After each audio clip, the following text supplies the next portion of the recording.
పాక్ వ్యూహాత్మకంగానే ఈ పెహల్గావ్ దాడి చేసినట్టున్నారు రిటైర్డ్ మేజర్ భరత్ రెడ్డి.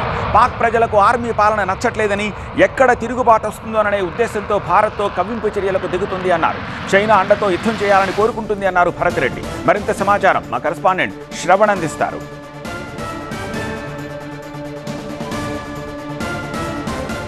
పెహల్గాంలో యాత్రికులపై దాడి తర్వాత ఒక రకమైన యుద్ధ వాతావరణం నెలకొంది. ఇప్పటికిప్పుడు ఇండియా వర్సెస్ పాకిస్తాన్ యుద్ధం వస్తుందా, వస్తే ఎలాంటి పరిస్థితులు ఉంటాయి? మనతో మాట్లాడటానికి పెహల్గాంలో మేజర్గా సర్వీస్ చేసిన రిటైర్డ్ ఆర్మీ మేజర్, అలాగే ఎనర్జీ కమాండెంట్, సేనా మెడల్, అన్నిటికీ మించి డిఫెన్స్ అనలిస్ట్, అక్కడ పెహల్గాం మీద ఉన్న పూర్తిగా అవగాహన ఉన్న భరత్ రెడ్డి మనతో ఉన్నారు.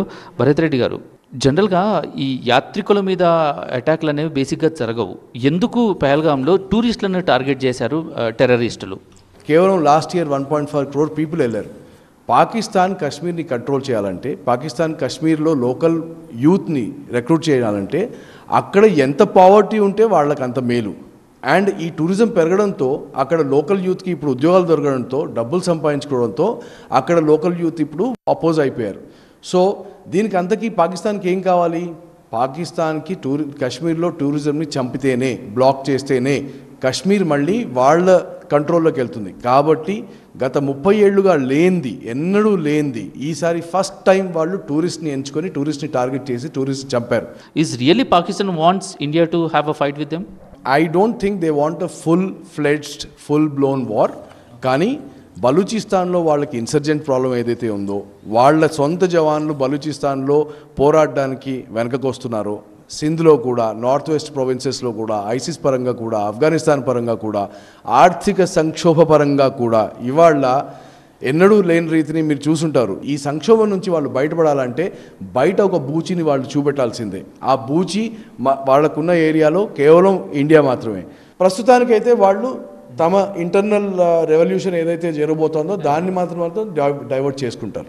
ఎందుకు టెర్రరిస్టులు పెహల్గాంని చూస్ చేసుకున్నారు? ఎందుకు ఎంచుకున్నారు అంటే, ఫస్ట్ ఆఫ్ ఆల్ అక్కడ సెక్యూరిటీ ఫోర్సెస్ ఏదైతే ఉన్నారో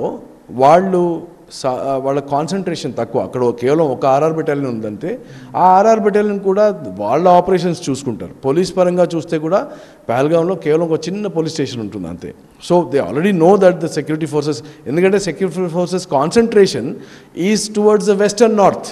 ఎక్కడి నుంచి అయితే ఇన్ఫిల్ట్రేషన్ జరుగుతుందో, ఎక్కడి నుంచి అయితే టెర్రరిస్ట్ ఎక్కువ వస్తారో, అండ్ ఎక్కడైతే లోకల్ సపోర్ట్. ఈరోజు మోదీ మొత్తం టాప్ వాళ్ళతోనే మీటింగ్ పెట్టారు. అటు పాకిస్తాన్ కూడా అనౌన్స్మెంట్లు చేస్తుంది, మా దగ్గర న్యూక్లియర్స్ ఉన్నాయి, వెపన్స్ ఉన్నాయి, అవి ఇవన్నీ. ఇప్పటికిప్పుడు యుద్ధం వస్తే యాజ్ యూ సెడ్ మన దగ్గర పవర్ ఉంటుంది, పాకిస్తాన్ కంటే మనం స్ట్రాంగ్ ఉంటాము, వార్ చేసేస్తాం. కాన్సిక్వెన్సెస్ ఎలా ఉంటాయి? నష్టం జరిగేది ఎలా ఉంటుంది మనకు భారత్కి? పాకిస్తాన్ 2 లెవెల్స్లో మనతో పరోక్షంగా యుద్ధం చేస్తుంది. ఒకటేమో పరోక్షమైన యుద్ధం జరుగుతుంది. ఇండియా అండ్ పాకిస్తాన్ 2 కూడా న్యూక్లియర్ స్టేట్స్. అయితే ఇండియాకి నో ఫస్ట్ యూజ్ అనే సిద్ధాంతం ఉంది, పాకిస్తాన్కి నో ఫస్ట్ యూజ్ అనే సిద్ధాంతం లేదు. సెకండ్, పాకిస్తాన్ దగ్గర టాక్టికల్ న్యూక్లియర్ వెపన్స్ ఉన్నాయి. They call it as full spectrum nuclear strategy. So వాళ్ళ దగ్గర టాక్టికల్ లెవెల్లో ఉన్నాయి, ఆపరేషన్ లెవెల్లో ఉన్నాయి, స్ట్రాటజిక్ లెవెల్లో ఉన్నాయి. అంటే ఏంటి? వాళ్ళ దగ్గర ఉన్న వెపన్స్ 60 కిలోమీటర్ల దూరంలో వెళ్ళే నసర్ మిసైల్స్తో కూడా కొట్టచ్చు. టాక్టికల్ వెపన్స్ అంటే ఏంటి? ఇవాళ నేను ఒక 10,000 మంది ఒక డివిజన్ని తీసుకుని వెళ్తే, ఆ డివిజన్ కదులుతున్నప్పుడు వాళ్ళు మనతో కన్వెన్షనల్గా కొట్లాడకుండా ఒక టాక్టికల్ న్యూక్లియర్ వెపన్ వేయచ్చు, రైట్?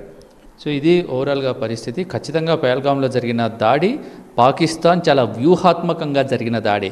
పాకిస్తాన్లో ఉన్న పరిస్థితులు చాలా అనిశ్చితితో ఉన్నాయి కాబట్టి అక్కడున్న ప్రజల దృష్టిని మరల్చడానికి, పక్క దేశాన్ని బూచిగా చూపించడానికి ఈ పెహల్గాం దాడిని ఎంచుకుందనేది ఎక్స్పర్ట్స్ చెప్తున్నారు. కెమెరా పర్సన్ యూసుఫ్తో శ్రవణ్, TV9 హైదరాబాద్.